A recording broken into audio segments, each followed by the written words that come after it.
Halo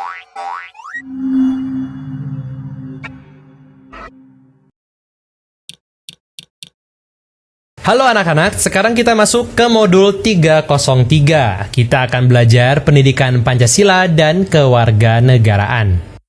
Selamat datang di bab 2. Kita belajar aturan yang berlaku di masyarakat. Kita mulai dari pelajaran 2.5, akibat melanggar aturan. Supaya anak-anak dapat mengerti dan memahami akibat melanggar aturan di lingkungan sekolah dan masyarakat. Melanggar peraturan. Pernahkah kalian melanggar peraturan di sekolah atau di masyarakat? Apakah yang terjadi setelah kalian melanggar aturan-aturan tersebut? Melanggar aturan di lingkungan sekolah. Aturan di sekolah yang disebut juga tata tertib sudah sewajibnya dipatuhi oleh para siswa. Namun, masih saja ada siswa yang melanggar aturan-aturan yang sudah dibuat oleh pihak sekolah. Akibat dari melanggar aturan di sekolah adalah diberikan sanksi oleh guru atau kepala sekolah. Kenapa harus diberikan sanksi? Sanksi sebenarnya adalah bagian dari proses pendidikan yang bertujuan agar tidak terjadi pelanggaran terhadap aturan. Namun, sanksi atau hukuman yang diberikan harus mengandung nilai-nilai pembelajaran sehingga memberikan efek jera kepada siswa untuk tidak mengulangi kesalahan yang sama. Sering datang terlambat ke sekolah. Ketika siswa terlambat datang ke sekolah, guru berhak menanyakan alasannya kepada siswa. Jika alasannya karena terlambat bangun pagi, siswa akan diberi peringatan oleh guru. Apabila guru sudah memberikan peringatan namun pelanggaran aturan kembali terjadi, maka guru berhak memberikan sanksi. Sebagai contoh, Tio adalah siswa yang pemalas. Ia sering terlambat datang ke sekolah karena terlambat bangun pagi. Guru sudah memberikan 2 kali peringatan dan sanksi kepada Tio, namun kesalahan yang sama terulang lagi. Akhirnya, ia dipanggil oleh kepala sekolah. Kepala sekolah menasihati Tio dan memberikan surat peringatan yang harus ditandatangani oleh orang tua Tio. Kepala sekolah mengatakan jika Tio terlambat lagi datang ke sekolah, maka akan diskors. Apa akibatnya jika Tio diskors dari sekolah? Dengan diskors berarti Tio tidak bisa mengikuti pelajaran di sekolah dan ia bisa ketinggalan pelajaran. Tidak membuat tugas. Tugas sekolah adalah termasuk proses belajar untuk menambah nilai dan menguatkan daya pikir siswa. Namun siswa terkadang lupa atau malas membuat tugas yang diberikan oleh guru. Ketika sudah berulang kali dilakukan, guru pun berhak memberikan sanksi. Sebagai contoh, Dodi malas mengerjakan tugas sekolahnya. Karena sudah sering terjadi, guru memberikan sanksi kepada Dodi. Dodi dihukum harus membuat rangkuman pelajaran dan menyelesaikan semua tugas yang tidak dikerjakan sebelumnya di perpustakaan. Hal ini merugikan Dodi karena selama ia belum selesai mengerjakan hukuman tersebut, ia tidak bisa mengikuti pelajaran lainnya dan bisa ketinggalan pelajaran. Sering ribut di dalam kelas. Saat guru sedang mengajar, kita harus memperhatikannya. Kita tidak boleh ribut atau bercanda dengan teman karena akan mengganggu ketenangan belajar siswa lainnya di dalam kelas dan itu merugikan orang lain. Jika kita tidak memperhatikan pelajaran, kita tidak mengerti apa yang sedang diterangkan oleh guru. Hal ini merugikan diri sendiri. Sebagai contoh, Tio selain sering terlambat datang ke sekolah, ia juga sering bercanda dengan temannya. Teman yang lain merasa terganggu dan guru menegur Tio, namun Tio tidak menghiraukannya.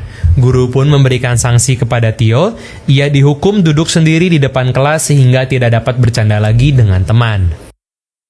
Jenis-jenis pelanggaran aturan lainnya yang dapat dikenakan sanksi adalah jika siswa suka membolos dan jarang hadir, pakaian tidak rapi dan atribut sekolah tidak lengkap, suka menyontek, mencuri, suka mengganggu teman, tidak melaksanakan piket kelas, makan atau tidur saat pelajaran berlangsung. Sedangkan sanksi di sekolah dapat berupa membuat rangkuman buku atau pelajaran, membersihkan lingkungan sekolah, berdiri atau duduk sendiri di depan kelas, menyanyikan lagu wajib di depan kelas, pengurangan nilai, denda.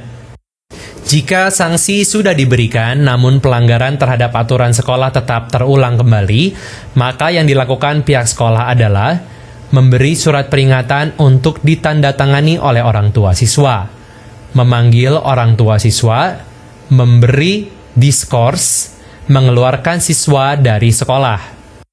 Jika kita sering melanggar aturan sekolah, kita pasti merasa malu terhadap teman-teman kita yang lain. Kita akan dikenal sebagai siswa yang nakal dan tidak disiplin. Aturan-aturan sekolah mengajarkan kita menjadi siswa yang disiplin dan membentuk karakter kita sebagai anak yang baik. Melanggar aturan di lingkungan masyarakat. Dalam lingkungan masyarakat, tidak ada hukuman bagi warga yang melanggar aturan kecuali jika melanggar hukum. Namun, sanksi yang didapat oleh warga yang melanggar aturan berbentuk sebagai sanksi sosial seperti dijauhi, tidak dihargai, atau dikucilkan. Tidak bersikap sopan dan ramah. Seperti dikatakan pada pelajaran sebelumnya, kita harus saling mengenal dan bersikap ramah terhadap tetangga-tetangga yang ada di sekitar kita. Kita tidak boleh bersikap sombong jika keadaan status sosial kita lebih tinggi daripada warga lainnya. Akibatnya, warga yang lain tidak menghormati dan menghargai kita. Sebagai contoh, Pak Mudi adalah orang yang sombong. Rumahnya besar dan memiliki banyak mobil. Namun Pak Mudi tidak pernah bergaul dengan warga lainnya. Ia juga tidak pernah datang untuk mengikuti rapat RT atau kerja bakti. Ketika tetangganya membutuhkan bantuan, ia juga tidak mau menolong. Bahkan tidak memberi ucapan bela sungkawa saat tetangga depan rumahnya mengalami kemalangan. Warga-warga lainnya tidak menyukai sikap Pak Mudi dan keluarganya ini. Akhirnya ia dijauhi dan tidak dihargai oleh para tetangganya karena tidak mengikuti aturan yang berlaku di lingkungan mereka. Ketua RT sudah mengingatkan agar Pak Mudi mau meluangkan waktunya dan bergaul dengan warga lainnya, namun Pak Mudi tidak menghiraukan. Apakah akibatnya? Keluarga Pak Mudi dijauhi oleh warga. Saat Pak Mudi mengadakan pesta ulang tahun anaknya, tidak ada satupun anak-anak di sekitar rumahnya yang datang untuk memberikan selamat. Dan ketika Pak Mudi ditimpa kemalangan dan mendapat musibah, warga tidak ada yang peduli untuk datang membantu atau sekedar memberikan simpati. Tentunya sangat menyedihkan jika tidak ada orang yang peduli dengan kita. Apakah kalian ingin mengalami hal yang sama seperti Pak Mudi? Melapor kepada Ketua RT. Ada banyak hal yang dapat kita laporkan kepada Ketua RT. Tujuannya agar Ketua RT mengetahui hal-hal yang terjadi pada warganya. Jika kita sudah melapor terlebih dulu, maka Ketua RT dapat melakukan tindakan-tindakan pencegahan atas sesuatu yang mungkin dianggap meresahkan atau membahayakan warga. Jika kita tidak melapor terlebih dulu, apakah akibatnya? Sebagai contoh, jika akan mengadakan acara di rumah namun kita tidak melapor dan meminta izin kepada Ketua RT dan para tetangga di sekitar kita, akibatnya adalah para tetangga akan merasa terganggu dan tidak tenang karena keramaian acara tersebut. Mereka tidak akan menghargai kita yang sudah melanggar aturan. 2. Jika akan berlibur bersama keluarga dan meninggalkan rumah dalam keadaan kosong, namun kita tidak memberitahu Ketua RT. Akibatnya adalah Ketua RT yang tidak mengetahui hal ini tidak akan mengingatkan kepada yang bertugas untuk menjaga keamanan agar lebih berhati-hati menjaga rumah kita yang kosong.